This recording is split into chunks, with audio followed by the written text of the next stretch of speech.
You know that moment when someone says one sentence and your whole day is ruined? Here's the shocker: that wave of anger only lasts 90 seconds unless you keep feeding it. Your brain is wired to flush those stress chemicals out in a minute and a half, but most of us don't let it. We replay the story, we rehearse our comebacks, and that's why we stay angry 20 minutes, 2 hours, even all day.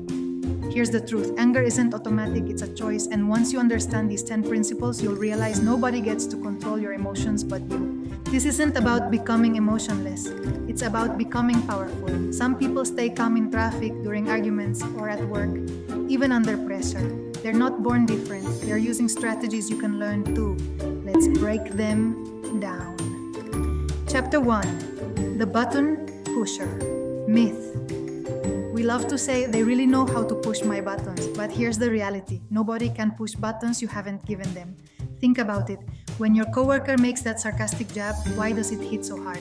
It's not about them, it's about an old wound it reminds you of. Maybe it echoes a parent's criticism or a past rejection. When you stop thinking of yourself as a remote control, you stop being triggered automatically. Instead, you start asking, what is this really about? And that's where your healing starts.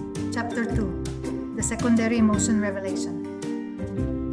Anger isn't a primary emotion, it's a bodyguard. It shows up to protect more of vulnerable feelings like hurt, fear, or shame. Your partner forgets your birthday. You explode with anger, but beneath it, the real wound is, do I not matter to you? Here's the secret. When you speak from hurt instead of anger, people actually listen. I felt forgotten invites connection. You never care about me creates distance. Chapter 3: The Choice Point Discovery. Between every trigger and your reaction, there's a tiny space. That's your superpower. Viktor Frankl discovered this in a Nazi concentration camp. No matter what happens, you always have the freedom to choose your response. Example: your boss sends a harsh email. You want to fire back immediately, but in that microsecond ask, what response would I be proud of tomorrow? That's emotional power. Chapter 4: The Observer Self Technique. Your emotions are like storms. You can either get blown away or watch the weather from a safe spot. Inside you is an observer. It notices, my heart is racing, irritation is rising, but it doesn't become the anger. Next time your teenager rolls their eyes, try saying silently, I notice irritation arising. Suddenly you're watching the storm instead of being struck by lightning. That's emotional immunity. Chapter 5: The Reframe Revolution. Difficult people aren't obstacles, they're trainers. Just like a gym coach pushes your muscles, difficult people push your emotional strength. That micromanaging boss, training your patience, that needy friend, training your boundaries. Instead of asking, why me? Start asking, what is this person training in me right now? Every interaction becomes emotional weightlifting. Chapter 6: The Boundary Blueprint. Boundaries aren't walls, they're gates. You decide what comes in and what stays out. Try this. I care about you, but I can only listen for 10 minutes unless you want solutions. That's not cold, it's clear. Boundaries protect your energy so you can actually give instead of burning out from constant drama. Chapter 7: The Timeout Protocol. Sometimes the smartest move is not charging forward, it's stepping back. Say, this conversation matters to me, but I need 5 minutes to cool off so I can respond well. That's not weakness, that's strategy. 5 minutes of space can save weeks of damage control. Remember, timeouts prevent regret. Chapter 8: The Trigger Map Method. Your triggers aren't random, they're patterns. Authority figures, sarcasm, being ignored. Keep a trigger journal for 1 week. You'll start to see, I always get defensive with impatient people, or sarcasm sets me off because of my sibling growing up.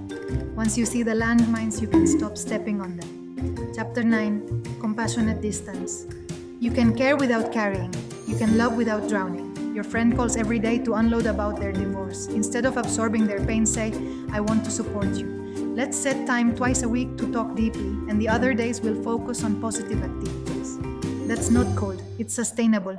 Burnt out helpers help no one. Chapter 10: The Story Stopper. You're not reacting to reality, you're reacting to your story about reality. Example: Kurt email. Story 1: They hate me. Anxiety. Story 2: They're busy but want me to improve. Curiosity. Same event, 2 different stories, 2 completely different emotions. When you control the story, you control the experience.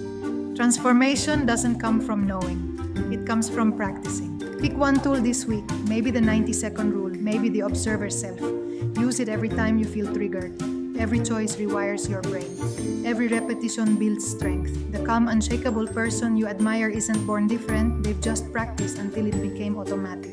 Now it's your turn. If you're ready to stop letting people control your emotions, hit subscribe and share this video with someone who needs it.